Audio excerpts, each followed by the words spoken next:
I think one of the great blessings of my life is to become a friend of our guest this morning. It was at the Democratic National Convention at the United Center in 1996 when I first met him. And the friendship has grown over the years. 12 years as governor of the Commonwealth. He took the T to work every day, and he rode it home every night, and he didn't ask for security.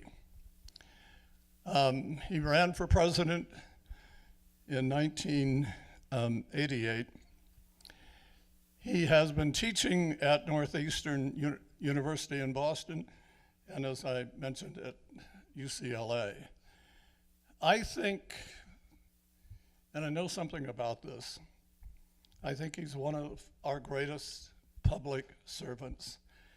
The level of his intellect and his vitality and his energy is just extraordinary. He's truly a great man. The former governor of the Commonwealth, the Honorable Michael Dukakis.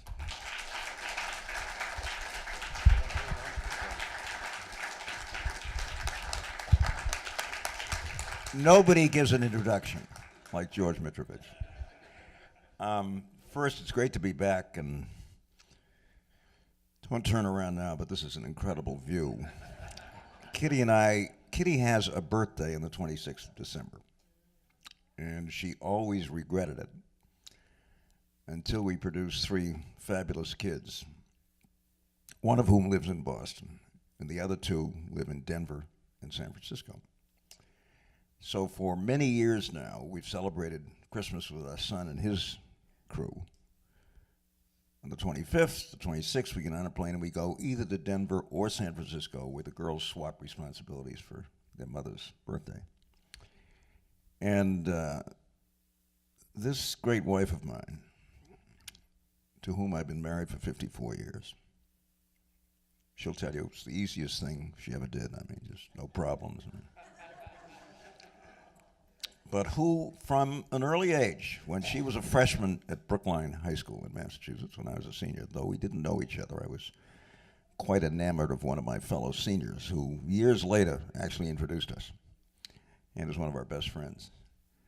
But even then, Kitty was political in the best sense of the word, and I'm not sure, of course, there's a good deal of age here, so this would not be new to many of you, but I'm not sure most Americans understand what America was like when people like Kitty and I, and you guys, if you wonder where Erwin's accent came from, just listen for 2 seconds. I mean, the son of New Bedford, Massachusetts, went into physics, for God's sake, when somebody suggested you ought to go to hotel and management school, right? Because your dad had a restaurant in Marion. But where people of the Jewish faith could not live in those days. And that was true all over the United States, not to mention our brethren and sisters of color. So Kitty and I, folks, grew up in the city of in and around the city of Boston in the 40s, 50s, before we went away to school. Both of us, interestingly enough, there was no connection to Pennsylvania. I to Swarthmore and Kitty to Penn State. We grew up in a city which was racist, which was anti-Semitic. We live in the town of Brookline, which any of you who know the geography of Massachusetts will recognize as the suburb immediately west of Boston. And it's kind of an accident. I mean, if the truth be known, Brookline ought to be a part of Boston, but they were fiercely independent. And they were divided from the city by something called the Muddy River, this little creek. People of color couldn't live in the town of Brookline when we grew up. And there were 2 major ethnic and religious groups at Brookline High School, a big suburban high school, and a good one. The Jewish kids and the Irish kids. And there was virtually no interreligious dating of any kind. This is back when America was great, in case you missed it. except for this Jewish girl who was a freshman when I was a senior, who somehow seemed to have great relationships with everybody, including the Irish kids. And that was very, very unusual. I mean, how could that have been? Well, when Kitty was 17, she discovered she had an Irish grandfather. That's a whole other story. So maybe that had something to do with it. But that was liberal, if you want to call it that, Boston. Father Coughlin, any of you old enough to at least know about, Coughlin had very strong support in Boston, especially the Irish Catholic community. Coughlin. That was the US of A that we grew up in. And in fact, not only could people of color not live in the town of Brookline, they could live on this side of the railroad tracks. They could work over here, but they had to go back over there in Rock Street. So when people tell me how great the place was and how wonderful all of this was, and by the way, at the time that Kitty and I were in high school, remember when the schools were great, everybody behaved, nobody got pregnant, all that kind of stuff? Over half the kids in this country, folks, never finished high school. We didn't even talk about a high school dropout rate in those days. Had to get down to about 25% before we started being concerned. I'm serious. And so when people say to me, well, you know, you still seem to be optimistic, apart from the fact that if you're not an optimist, don't go into politics. I mean, if you don't think that good people working together can make a difference in the lives of their fellow citizens, you're in the wrong place. I've seen so much progress in so many ways, really. I don't see how you can help but be optimistic, notwithstanding the current political situation, which is unusual, which is difficult, which is complicated. But what I want to talk about today, and then I hope we can get into a discussion. I don't want to spend all my time talking at you, because I'm really interested in your own thoughts about this, is what I see as major problems facing this country, which have less to do with Trump than with what seems to be a collective inability to learn from history. Now, any Greek speakers in the room? We usually have one or two. Well, they're doing something else today. I'm losing my appeal to the Greeks. One of my favorite Greek sayings is pathima mathema. P-A-T-H-I-M-A, transliterated. Pathima. Mathema, M-A-T-H-I-M-A. Things happen, and you're supposed to learn from them. And I don't see that. And I'm not even seeing it among members of my own party.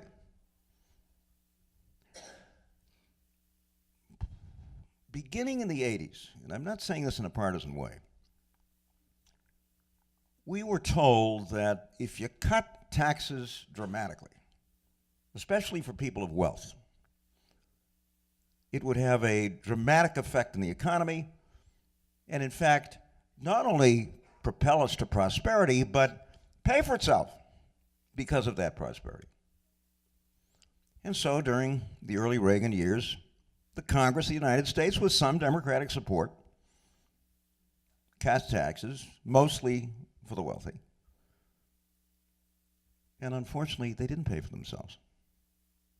In fact, Ronald Reagan raised taxes 13 times after the big tax cut to at least try to catch up with the deficit. And by the way, we've had a sterling example of this again out there in Kansas with this guy who said, well, cut taxes, you know, same old stuff. Okay, so pathima, mathema, right? Things happen, you learn from them. But under Bush, too, the same thing happened, folks. And then it was really bad. Bush won to his credit, after he beat me, actually raised taxes to try to close that budget gap. And Pat Buchanan just killed him on this during the primary, and it probably has something to do with his not being reelected. And then a guy named Clinton came along, interesting fellow, needless to say. One of the best, maybe the best person I've ever worked with in public life. You know, like a lot of impressive people, had a flaw, which we're all familiar with. And people don't remember this, folks. But Clinton inherited a substantial deficit, nothing like the one we're looking at these days. And slowly but surely, even with a Republican Congress for more than half of his administration, we not only closed the budget gap, Clinton was the first president in 50 years to have 2 back-to-back surpluses. And in his last year, had a budget surplus of $250 billion.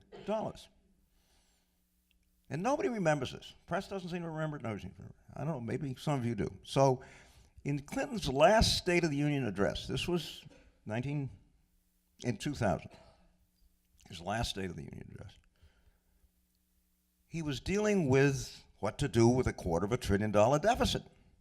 He had already cut the national debt by close to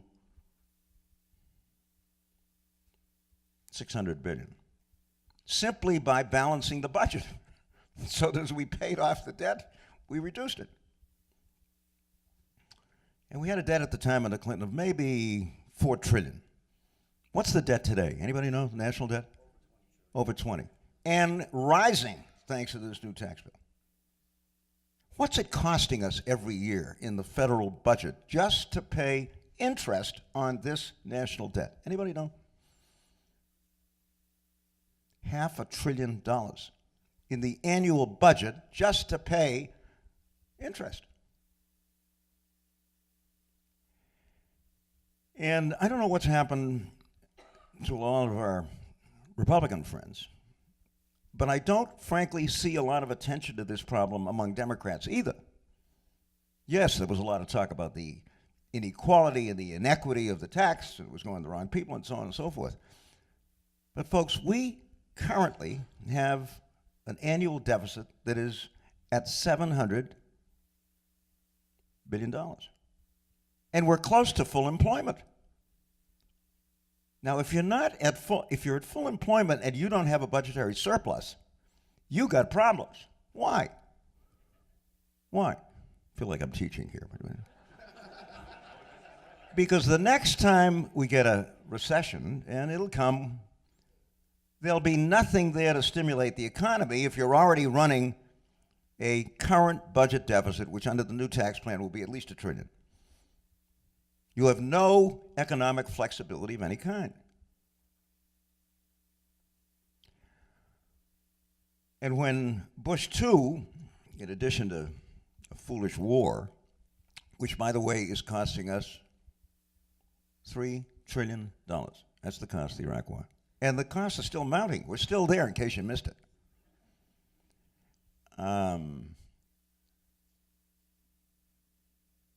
Bush decided, with the Congress, to cut taxes again, mostly for the wealthy. But in this case, we're just talking about numbers. And maybe it's because I'm the son of Greek immigrants, and let me tell you something. When you're the son of Greek immigrants, you waste nothing. Nothing is wasted. If I heard the words "economia, Mihaly" once, Mihaly is Michael, and economia is save it, be thrifty. It's the root word of economy. If I heard that word once, I heard it 1,000,000 times. But second time around, after the 80s, we get another one of these allegedly stimulative tax cuts. And what happened? We had the worst recession since the Great Depression, almost a Great Depression. Mathema, right? Second time around. Did it pay for itself? Are you kidding? This is mythology. And we've just done it again. Put away the inequity of the tax cut. Put away the fact that income inequality in this country is growing rapidly.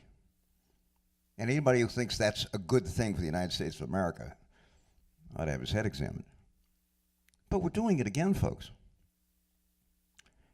And frankly, I don't hear a lot of response from my party on this issue. Yeah, it was inequitable and so forth. There is no money for a tax cut. There is no money for a tax cut. We ought to be working our heads off. And Obama tried it consistently, couldn't get the Republican Congress to pass any of these revenue-raising measures, which were largely trying to close loopholes and various other, carried interest. Are you kidding me? What is carried interest? It's income for wealthy people. And so, here we go again. And I am very, very concerned, folks. And to repeat, I'm not hearing enough from the Democrats on this. Now, I'm supposed to be a liberal, but I can count. And I'm the son of Greek immigrants, don't forget that. And the interesting contrast with what is now going on in Washington is what's happening in Sacramento, where Jerry Brown, he and I, were elected together in 1974. We were kind of the two reformers and so on and so forth. They kept comparing me with Brown. And I would say to them, look, I have a lot of respect for the governor of California, but we're two very different people. But in any event, and he left office, like a lot of us, with a big deficit, right? It happens. What's he doing now, folks? This is pretty extraordinary, to tell you the truth. He's not only had a very good run, I'm not quite sure why he's a much better manager this time than last time, but I think it's because he was the mayor of Oakland. And there's something to be said for running a city where you have to balance the budget, no fooling around. But here he is in his last year, not going out with a blaze of new programs and so on and so forth, but basically saying, hey, we've come back, we're pretty solid, we've done a lot of very progressive things, but I'm leaving this place in excellent financial shape for the next guy or girl. And he's determined to do it, and in point of fact, he's made it stick. And he's got a lot of wonderful Democrats who would like to spend a lot of money, and so would most of us, if we could do so. But this guy's going out with a fully funded rainy day fund. Fully funded. And in the meantime, the state's been doing some pretty good things. Now, it's not doing good things when it comes to trains. And if the truth be known, I arrived at the San Diego City Club the first time because this guy picked up the phone. I had no idea who George Mitrovich was. I didn't know what was in store for me over the next 17 years. And he called me up and he said, hey, you're on the Amtrak board, and you're talking a lot about high-speed rail. Will you come down to San Diego and talk to us? We'll bring you down and put you and Kitty up and so on and so forth. And I said, yeah, I'll come down and talk about it. And we had this event on the front lawn of Larry Lucchino's modest cottage in La Jolla, overlooking the Pacific Ocean. It was a day like today. It was unbelievable. We're all out there in folding chairs, right? And went well, I thought. We talked about high-speed rail and all that kind of stuff. I'm a rail fanatic. It's not because my father wouldn't buy me Lionel trains, but that may have been one. But as all of you know, I'm kind of a transit and rail fanatic. And embarrassed at where the United States is when it comes to high-speed ground transportation in comparison with the rest of the world. It's just embarrassing, folks. Japan will be launching its next high-speed train, I think next year. 300 miles an hour on the ground. And we're still putzing along at 80 miles an hour, most of the Amtrak trains. Seriously. In fact, I'm not happy with Amtrak today because we wanted to bring the dog with us on the train. And my very capable new student assistant at UCLA, a lovely young woman named Stefania Zavala. Stefania is Greek as well as Spanish. Checked everything. Yeah, you can bring a dog, this, that, and the other. It's an extra $25, fine, no problem. And then I don't know whether somebody called her or she checked back, and they said, no, we won't accept dogs on the train that the Dukakises want to take. So we had to drive again. This is the last time we're going to do it. We'd love to come back as often as you want us, but we're coming by train. But in any event, isn't this embarrassing? 200, 300 miles an hour, ground transportation. This isn't Buck Rogers, folks. This isn't, this is real. And what are we doing? Spending $700 billion on the military, more than the next 7 countries combined, including China and Russia. What is this? How many American bases do we have? The United States. 837. Or maybe it's up to 54. I don't know. In how many countries? 150. What the hell is this all about? It may surprise you in this interesting time to learn that 5/6 of the world is conflict-free. That's never happened in the history of mankind. Right now. No kidding. Now, there's 1/6 that isn't. And I'm not sure American policy under administrations of either party have been helping the situation. Are you? Now, as all of you know, have had to listen to me, I'm a huge believer in the United Nations, not because I'm romantic about the United Nations, but after being on this planet for 84 years, it seems to me unless there is some kind of international framework within which we can solve these problems, we're going to continue to face this kind of stuff. Much of it of our own making. I mean, the history of American interventionism since World War II has not been a pretty one, folks, and has been largely unsuccessful. Largely unsuccessful. But I think what happened with the Iranian nuclear agreement, assuming this guy who has no idea where Iran is, trust me, nor does he know that the United States overthrew the democratically elected government of Iran in 1953. Some of us in this room were around at the time. Think about it. Overthrew Mossadegh, put him on house arrest for the rest of his life, and brought the Shah back for 27 brutal years. No wonder the Iranians are upset. Despite the continued popularity of the United States in Iran with lots and lots of people, interestingly enough.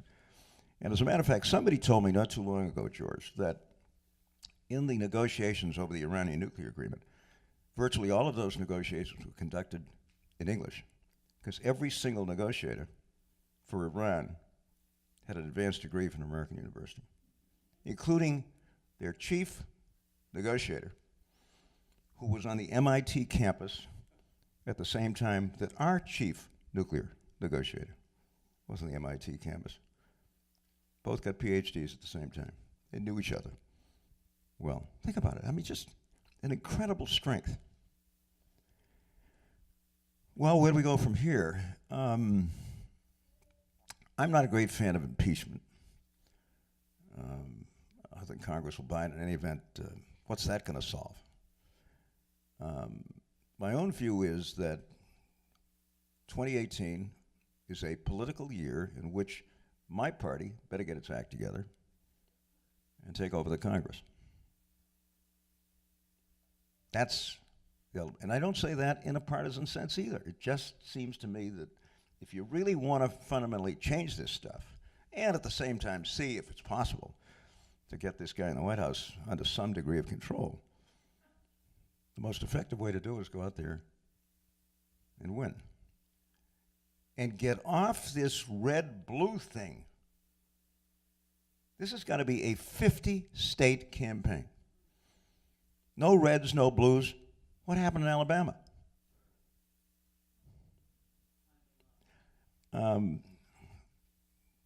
William Winter may be somebody that only George and I remember. But Winter was the first white pro-civil rights governor to be elected in the South from Mississippi. He's a remarkable guy. He's 93.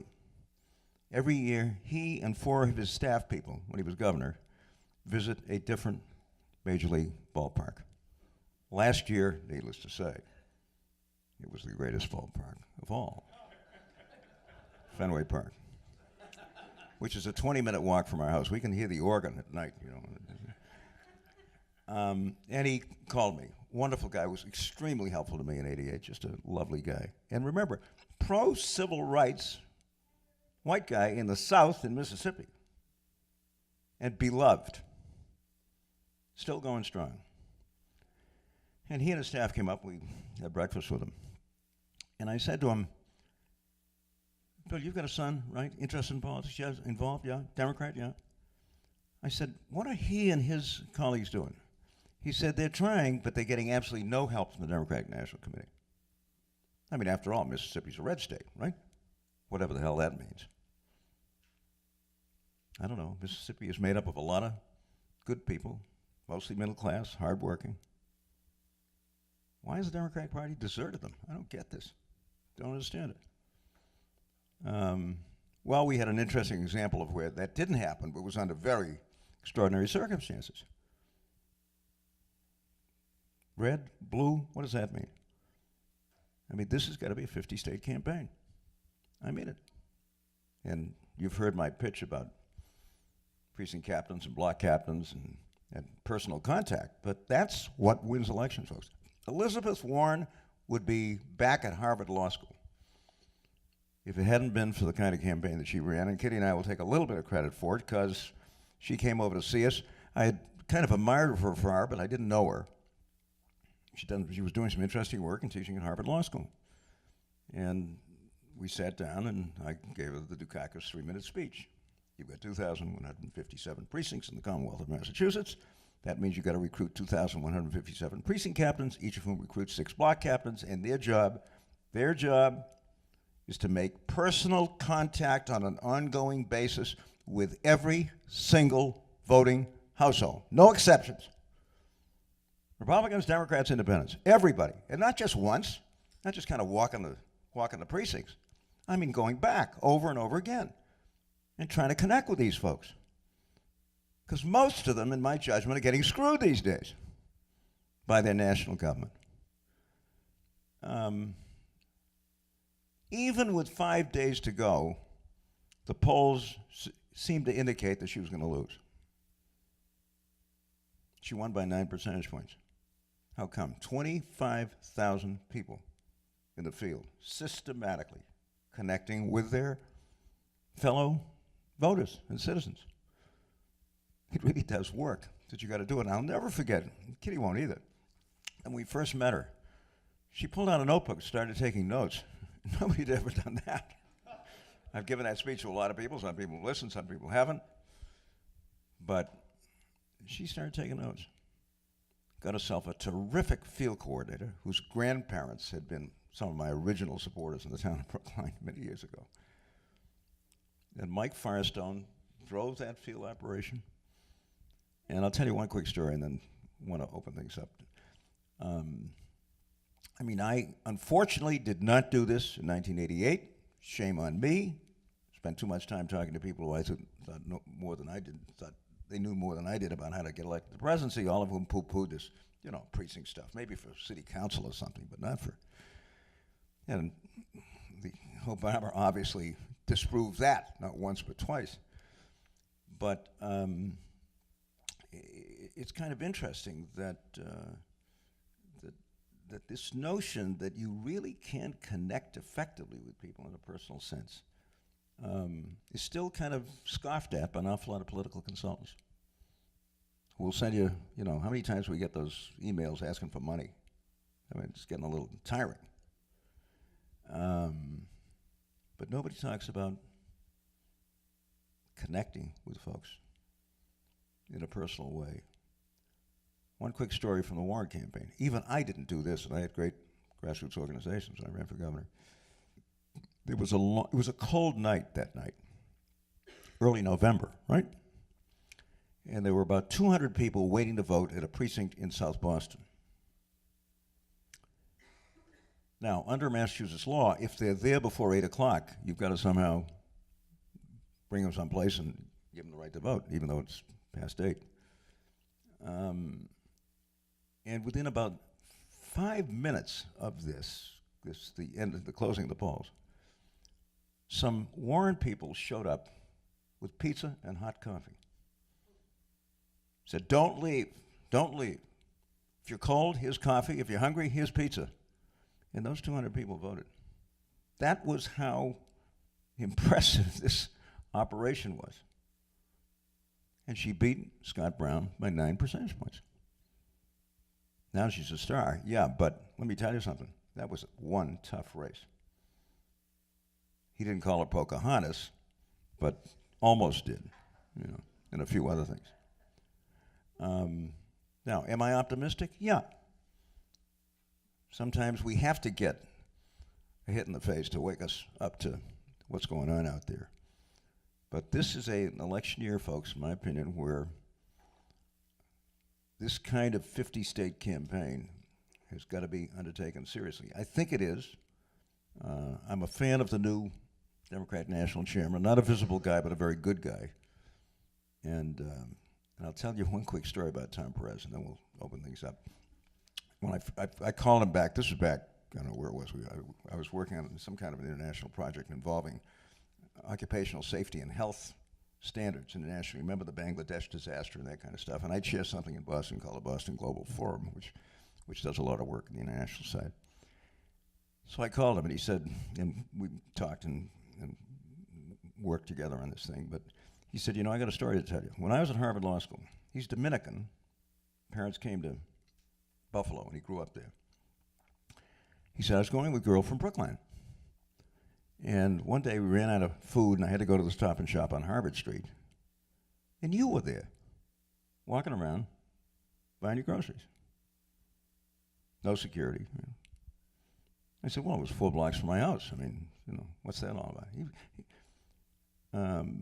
I said, well, the only problem is that Kitty says it takes me an hour and a half to get out of the grocery store because everybody wants to talk. That's Perez. He's very good. He's very good. On the other hand, I got to tell you, that Atlanta campaign, remember?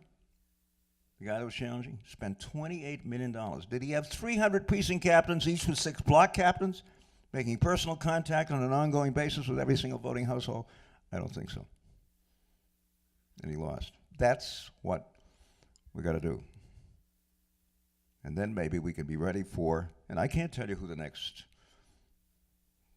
Democratic nominee for the presidency is. I have no idea. It's very much like what happened in '88 in terms of it'll be a large field. It'll slowly winnow itself down. I don't see any obvious candidate, but there are obviously some good people out there. But it starts this year, folks, in my opinion. It starts this year. And there is no reason under the sun why we can't have really sweeping change in the Congress.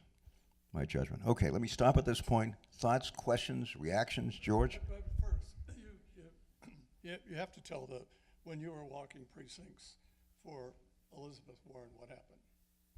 The hair story. A lot of things happen. George loves the hair story. You ever heard the hair story? I don't think many of you heard the hair story. So I'm out in Framingham, which is about 20 miles west of Boston, as many of you know. And I'm with the local state rep, who's a wonderful guy, but he's as bald as a cue ball. And we're out knocking on doors. It's a Saturday afternoon in the summertime. And we walk up to a house and knock on the door. It opens. There's an older woman, fairly small, not large height, and then a much taller woman and younger woman next to her. Turns out she's the mother, daughter. The daughter is a school teacher. She's all for Elizabeth, no question. So I say, hi, it's Mike Dukakis, former governor, out here with your local state rep. Just wanted to say hi and talk to you about Elizabeth Warren. She looks at me, no smile, no nothing. Can't she do something about her hair?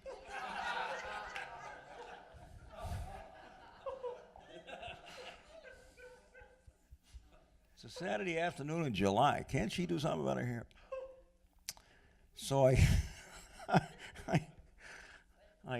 smiled a bit and I said, this is interesting. I've been knocking on doors for years and years and years. And I don't think anybody has ever talked to me about my hair. And this guy, the state rep, who literally, no hair at all. Tom Santacandro. In fact, his daughter was one of my undergraduates at Northeastern's, now a lawyer and doing good things and getting involved politically as well. I said, nobody's in. I said, I'll make a deal with you. if you vote for Elizabeth, I'll get her to change her hairstyle after the election. I put her down as a 2. I'm not sure I got her. I think I got her. And sure enough, Elizabeth Warren won. And within a week or two after the election, in case you've missed it, she changed her hairstyle. And I think looks better. Don't you, sweet? Yeah. Yeah. But I've got a million of those stories, you know.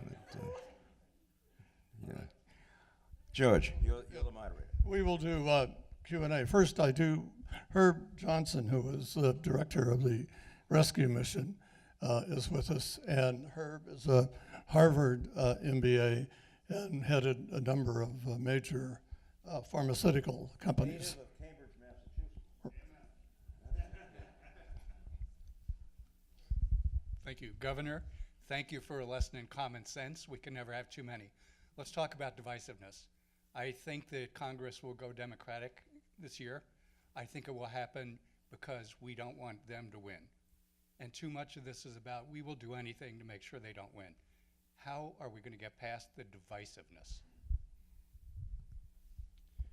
The honest answer is that I don't know.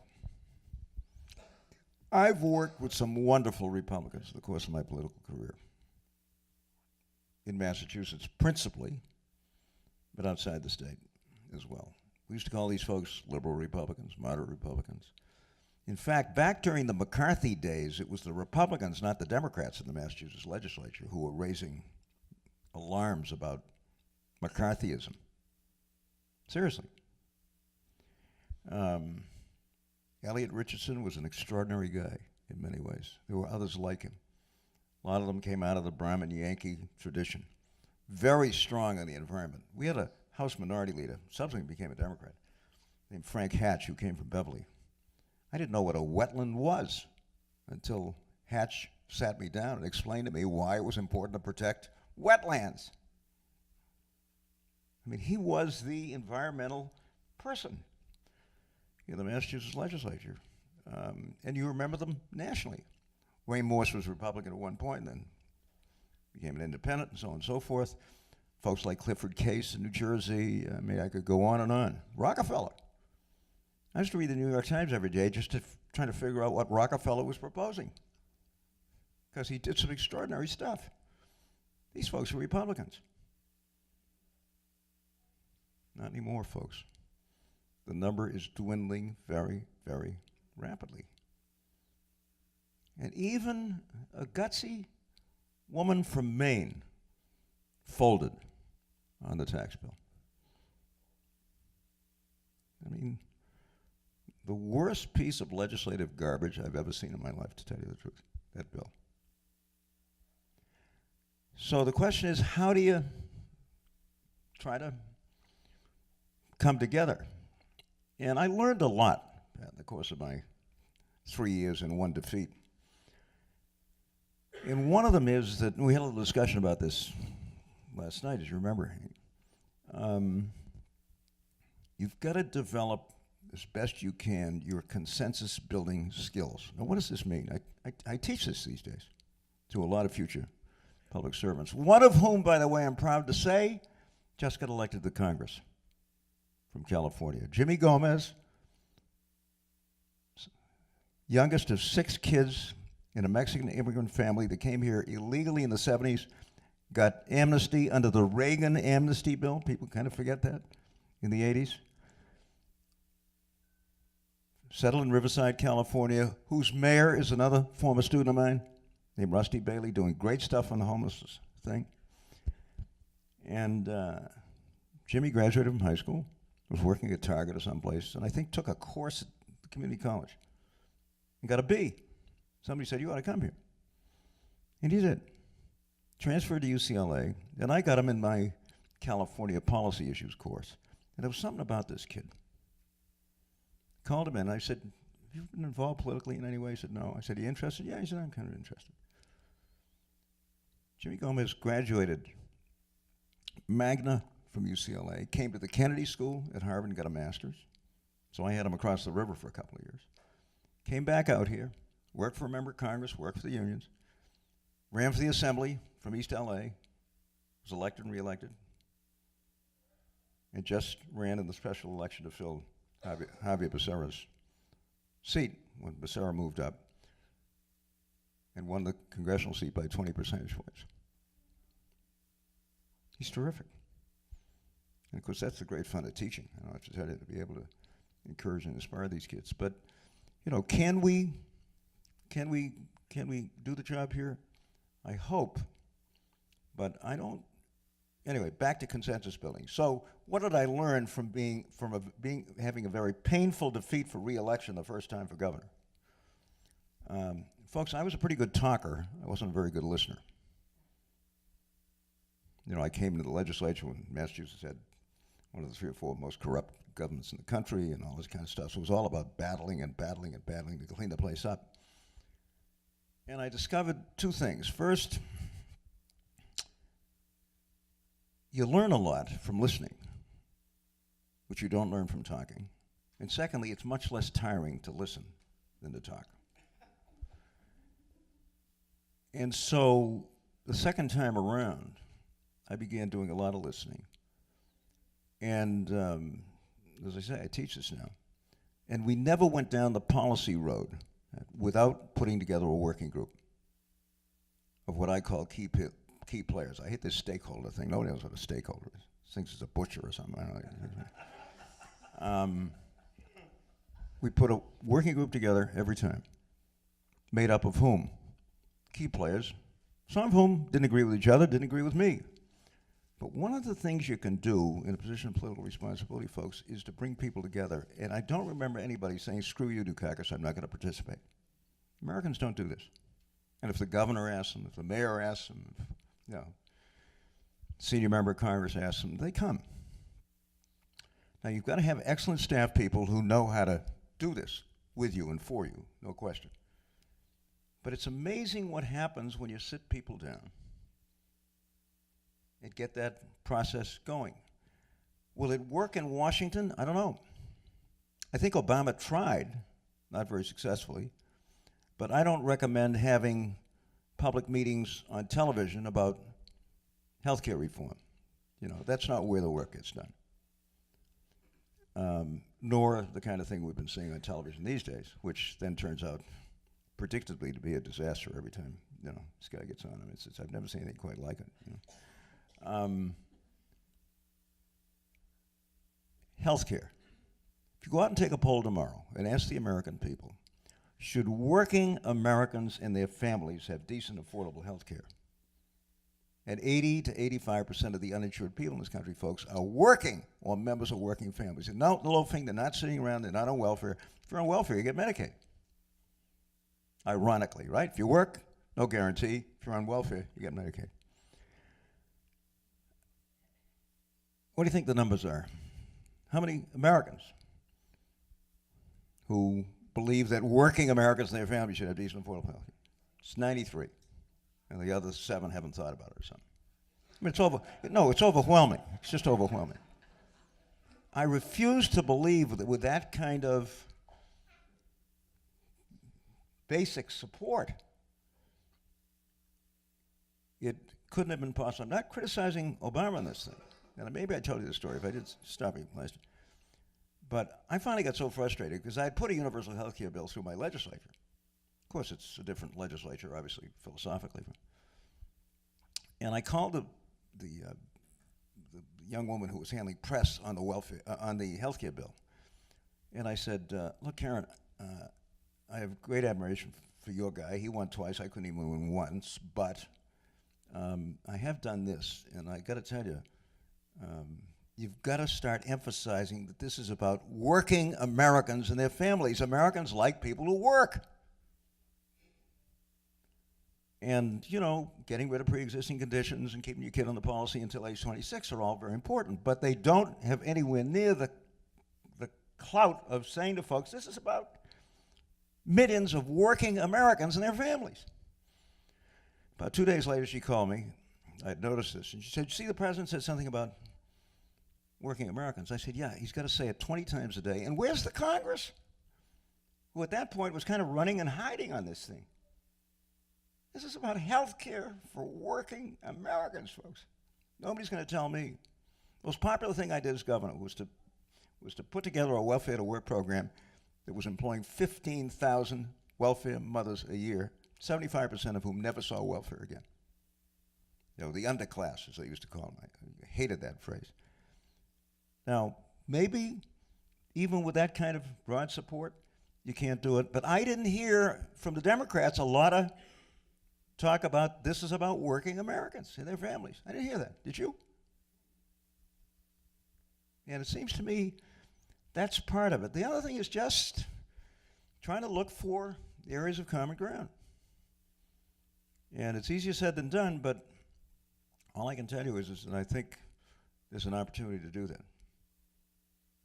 But it's got to start at the ballot box this fall. I want to make a point. He mentioned the Reagan immigration bill. That actually started with a City Club of San Diego National Conference on Immigration. I may be the only one, along with Alan Simpson, Frank Mazzoli, and Dick Lamb, remember, but that is actually where it began.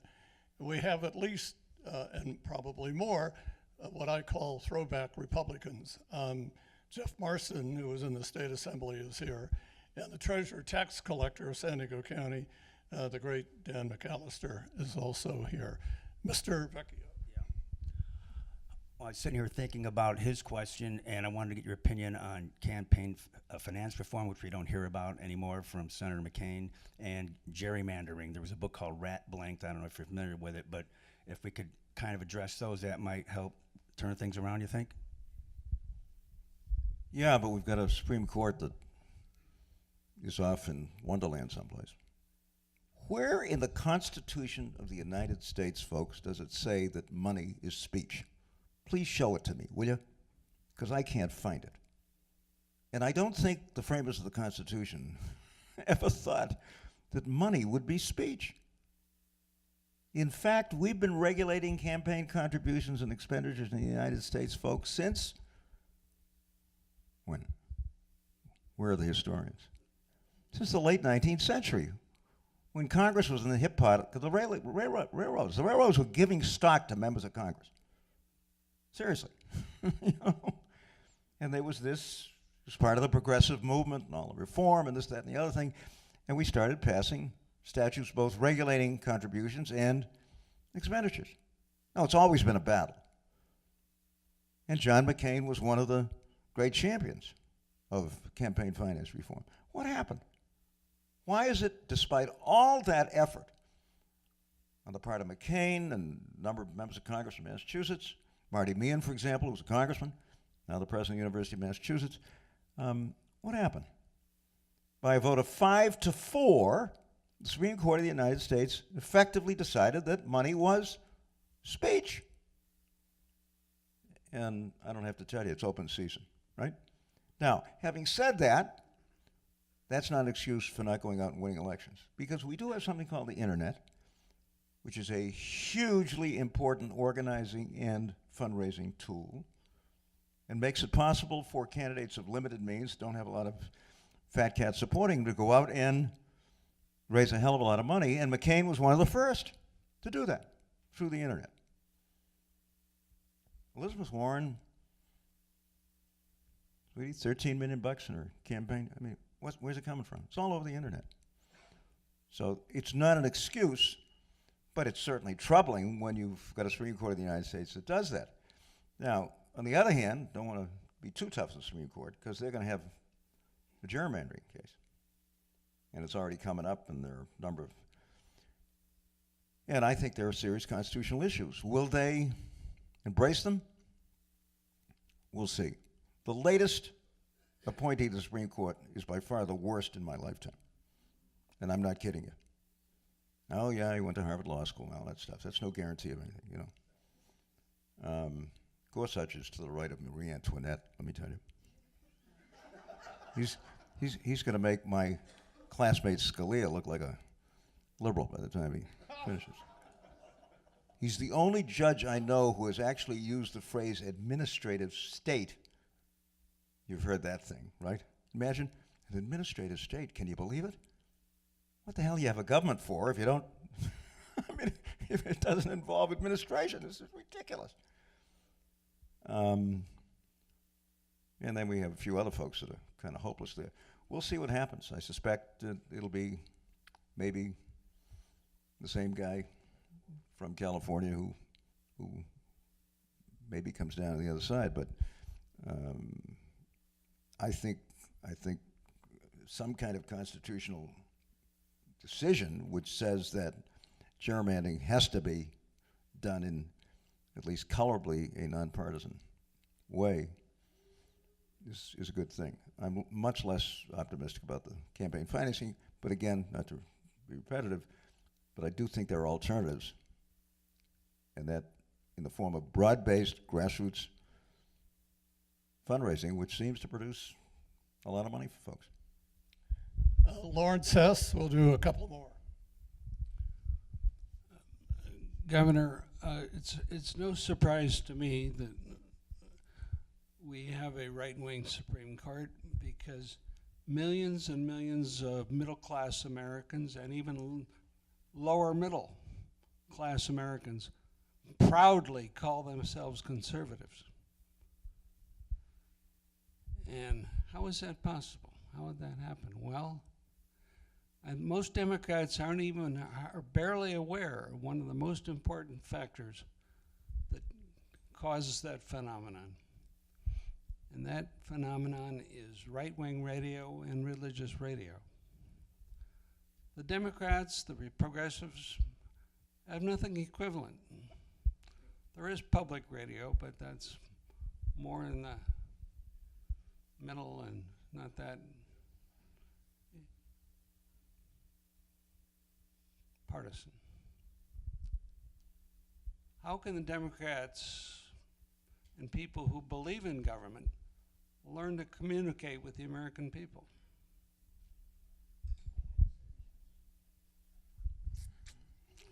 Incidentally, Republicans believe in government too, but it's a different kind of government. I mean, it's not as if they're not anarchists. On the contrary, Republicans, conservatives are more than willing to use government to do certain things if they happen to think they're good things, and they do it all the time. I mean, the military thing is one. I mean, they're talking now about another $100 billion for the military. I mean, this is madness, folks. Don't forget, 5/6 of the world, conflict-free. They're having for. Anyway, well, for reasons I don't understand, we have not been willing to do serious investing in talk radio. Tried. I have a very dear friend. This kid started with me as an intern when he was at Northeastern University, and I was governor, intern in my press office. A guy named Jeff Santos, originally from Fall River, Portuguese-American family. Everyone. He's been hammered away as a progressive talk show host for a long, long time. But it's getting very little financial support, and for reasons, I agree with you, for reasons I don't understand, progressive folks don't seem to want to put their money into progressive radio, and we really are getting belted by these folks. And they've had a lot to do with this kind of thing. Should we be doing more? Yeah, absolutely. Because giving these other folks a clear field on radio is, and if whether one likes it or not, folks, people do drive around a lot. And they turn the radio on, and they listen to these folks. And I've just been trying to help Jeff stay alive and do his talk stuff, but we're nowhere near doing what we should be doing. And I don't think there's any question that there are resources out there that we could attract that if we help people understand that. Maybe part of the problem is a lot of us don't listen to talk radio. So we don't know what's going on out there. But I think you've hit the nail on the head. I want to make a point, and Bobby gets the last question. One of the worst things that ever happened was when we did away with the fairness doctrine. One corporation owns more than 1,000 radio stations. There's not a single progressive, liberal, even moderate talk show host on any one of those stations. And I think the media, national media, has done a really poor job of reporting about this, but it's been there for a very long time, and I don't have much hope we'll ever bring back the fairness doctrine, but we should. Bobby, and then is Dr. and Mr. Braun, come up so I can give you this. We'll end with Dr. Braun. Thank you. Speaking of television and radio, two things. One, Fox News, I recall years ago, was criticized for not fulfilling its promise to tell all the news, okay? But it said that it wasn't a news station, it was an entertainment station. That was years, do you remember that? And it would be nice if this could be repeated over and over again. And two, in terms of television, wouldn't it be interesting if Democrats could put one ad on every television station just for one thing at a time? I don't know if there's the money for that, but 50 governors, for example, one ad, Democratic governors, one ad promoting one thing, and then maybe next time another thing. But we just don't have enough power doing things on our own.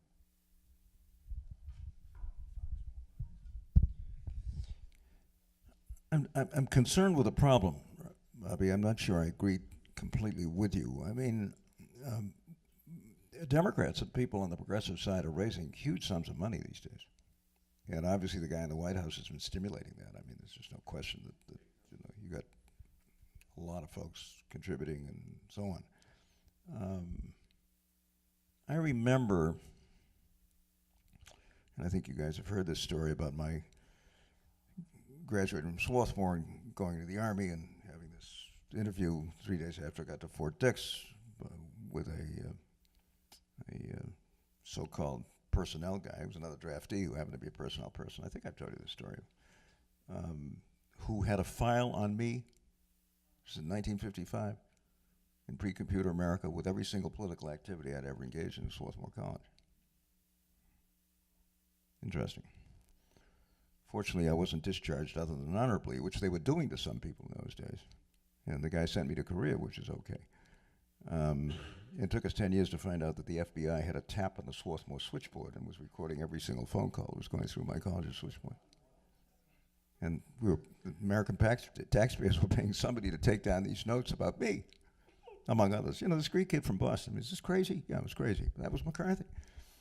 So, you know, we've gone through this, but I think probably one of the things that as a party we've got to do, and Perez has got to do as a chairman, is to decide how much money we allocate to the media. Now, how you do it is another thing. Do you focus on particular issues? Do you use paid advertising? What about talk shows? Why are we virtually silent while we got dozens of these things going on and on and on with these folks dispensing this stuff?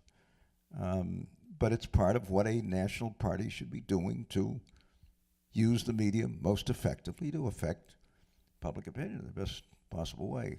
And in this general area, I think we're just, out to lunch. Not in individual campaigns, a lot of work being done, this, that, and the other thing. And I'm the last guy in the world to try to design such a program. All I know is that I think we're practically silent in some of these media areas, and it just doesn't make any sense to me at all. And I think it's hurting us, especially with some of these folks that ought to be with us, who, no reason why they ought to be voting for conservative, so-called, whatever that means, We're going to end with Dr. Braun. One of my physicians at Sharp, Dr. Michael Hotel, is here. And I'm mentioning him because I've had a number of doctors at Sharps. He's the first one who actually accepted my challenge and came to a City Club event. So thank you, Doctor. The real challenge is whether or not you'll accept the George Mitrovich introduction, but it comes later. Or the microphone at the front of the room. Just two comments and a question. Donald Trump has done two great things for America. He has galvanized the American people to participate in government. Everybody is talking about government and government issues. And while we may have differences in how we hit those issues or care about those issues, more people are out there than ever before. And number two is that he has also given his opposition a target that is larger than the biggest barn in town. Now, in your talk here, you have emphasized, because there's only a limited amount of time you have to speak, about the second phase of problem solving, which is technology, which is execution. And the problem solving algorithm goes planning, execution, follow-up. And you've been heavy on the execution. There's only so many hours in a day. What is the Democratic Party going to do, the opposition party going to do, all the people in the middle who want to change things going to do, to focus on the issues, because there are so many of them, to go ahead and then use the technology that you've talked about in the mid-phase, the execution phase, to keep this thing focused? Because a lot of little hits, 8,000 of them a day with this person, okay, is one thing. But several focus hits, laser beams, if you will concentrate our energy, and how do you think that ought to come about? Excellent question, and you're questioning a failed pre-med. So I have enormous respect for you guys. My dad, as many of you know, was this Greek kid from Western Turkey who came over here at the age of 15 in 1912. Didn't have a nickel in his pocket. Couldn't speak the language. Had a couple of brothers working in the textile mills in Lowell and Lawrence. 12 years later, graduated from the Harvard Medical School. How he did it, I have no idea, folks. In fact, Kitty and I have lived for the past 54 years, 4 blocks from the house where he had a room on the 3rd floor, and then walked over to the medical school. So I grew up in a doctor's family, and it's one of the reasons I'm interested in healthcare. Look, I can only speak from my own experience, and there are lots of other people that have great ideas about this. My theme, if you will, as governor of Massachusetts, was that we were going to do everything we could to create genuine economic opportunity for every single person in the Commonwealth of Massachusetts. No matter who they were, where they came from, what the color of their skin. Genuine economic opportunity. In fact, we used to refer to it as OFA. Not Organizing for America, but opportunity for every American. And that was the same, folks. And I don't care whether you were a welfare mother, as I pointed out, thousands of whom became independent and self-sufficient, brought up themselves and their kids, did great things. Or folks in one part of the state that were not sharing in what was a very prosperous Massachusetts in those days, and still is today. Now, did that theme resonate? I think so.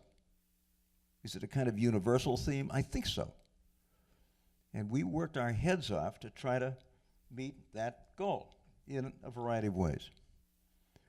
I do think you need some kind of unifying message here. I mean, my sense is that, and I don't want to be critical of, this is a tough business, but I don't want to be critical of my fellow Democrats, but it's this, it's this, it's this, it's this. There's nothing that seems to tie it together. This theme of economic opportunity for everyone seemed to connect with folks. And I think it's as good today as it was back then, because more and more Americans are not sharing in our economic good fortune. So I think you have to have a theme, you have to have a kind of overriding message, and then you try to flesh it out. And that includes decent and affordable health care for all Americans. It means excellent education, including education for skilled jobs that don't necessarily need a college degree. I don't know what happened, what you've got here in California. Fortunately, in Massachusetts, after World War II, there was a particularly enlightened person who decided we needed a network of regional vocational technical high schools. We got 25 of them. They are unbelievably popular, folks.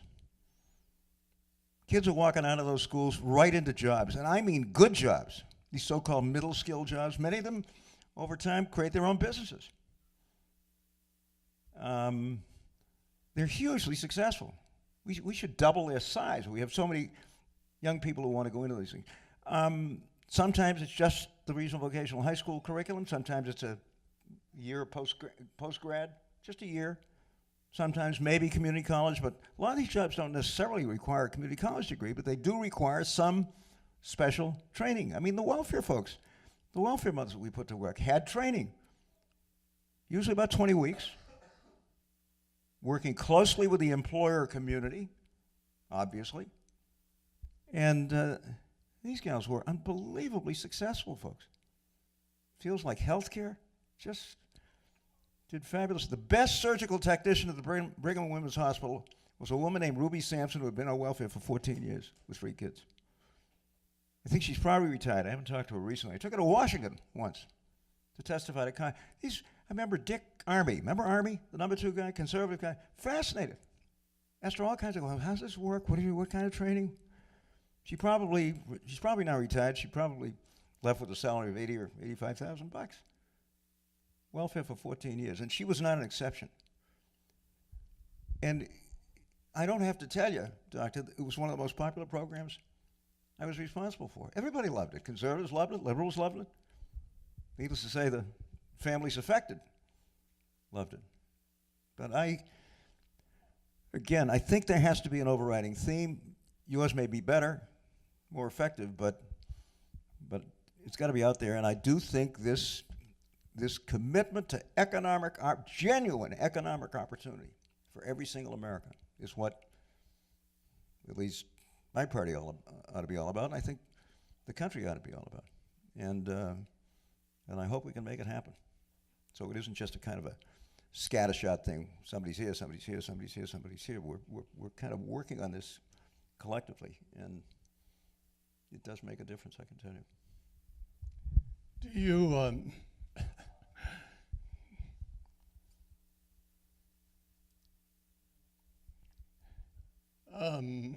you're special, and Kitty is special, and I'm grateful for your friendship and grateful for your commitment to this country. Thank you.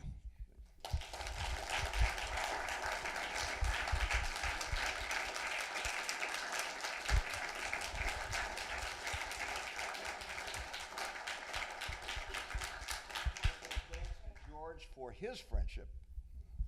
You know, he does have a connection now to Boston and to Fenway Park. And it is true that I told Larry Lucchino when I saw him at his house that day that anybody who was for tearing down Fenway Park should be criminally indicted. And to his great credit, folks, he and the new Red Sox organization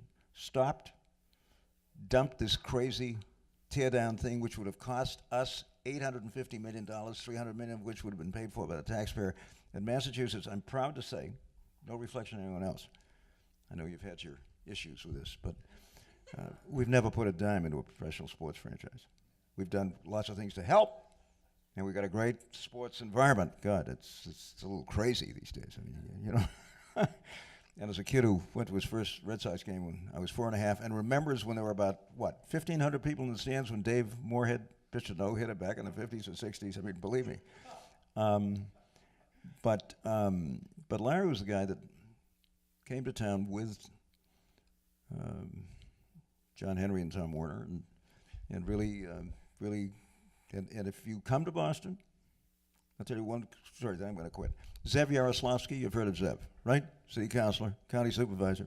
He's a big supporter of mine during the campaign. After the campaign was over, he came to Boston one day, and he called me, and he said, I said, how you doing? Is there anything I can do to be helpful? He said, yeah, I'd love to visit Fenway. The Red Sox are out of town.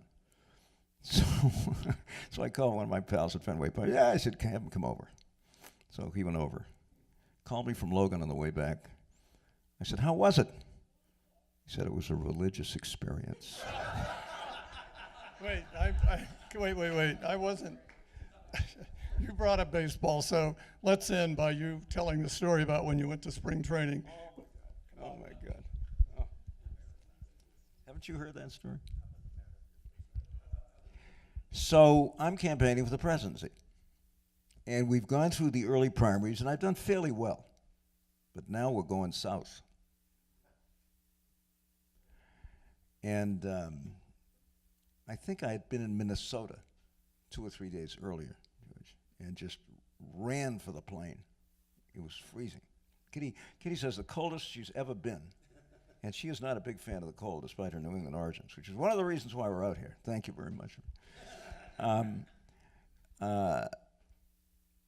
I had just finished campaigning in the Minnesota caucuses, which we won.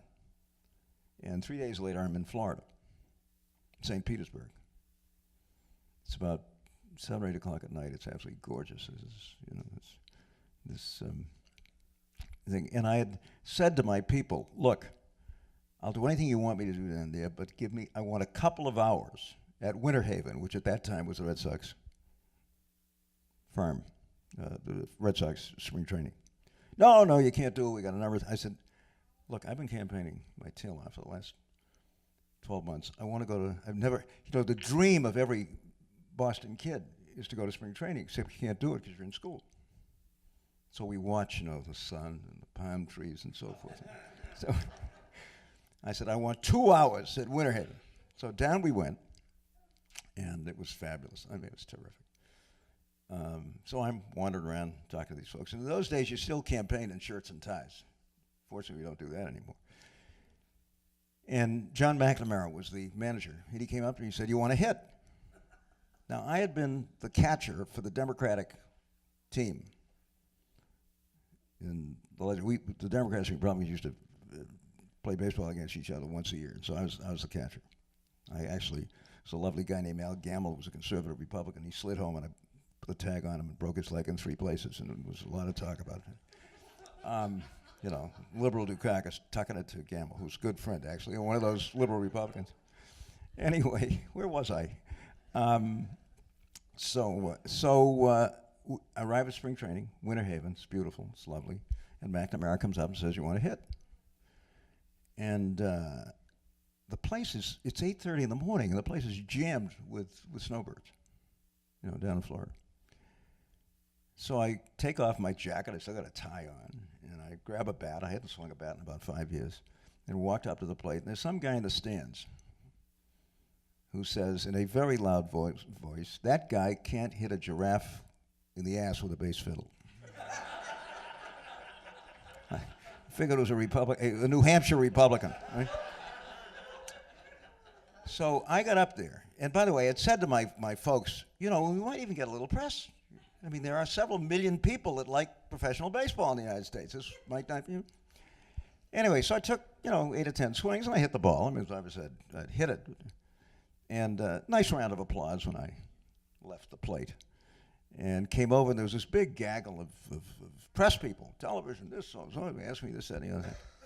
And the following week, folks, on the inside front page of Sports Illustrated is a picture of this guy with a bat over his shoulder. Can't remember whether I had a catcher's mitt in my hand. With a jersey. McNamara had given me this jersey that said number 1. Back to, and what was the caption? Who is this man? Or something? I don't know what it was. Anyway, it was yours truly. So I called up my staff and boss, and I said, you guys may not be aware of this. I just got you about $5 million worth of free publicity. And maybe you don't read Sports Illustrated, but go get yourself 100 copies. We didn't distribute it because, it was really quite a great day. Years later, I appear at the San Diego City Club, and this good man got the picture and framed it and gave it to me, and it said, still number 1. That's George.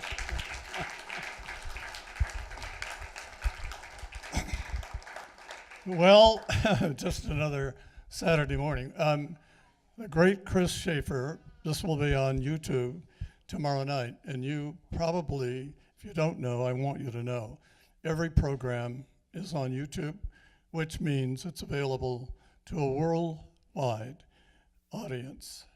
And the great Lester Thurow came to the City Club in 2004, gave one of the most remarkable speeches I've ever heard.